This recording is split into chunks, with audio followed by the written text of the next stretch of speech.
Hi, it's me, Sherry Lamboy ng RWGF Philippines. Good afternoon po.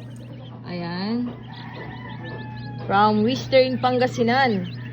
Shout out kay Sir Ene Rivera ng California. Pero syempre dito aalagaan ito sa kanilang farm. Yan, yung kanilang mga nakuhang day-old chicks.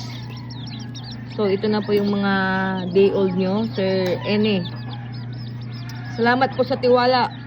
Nag-backread po ako since 2020 pa po yung unang-unang conversation namin ni Sir Ene.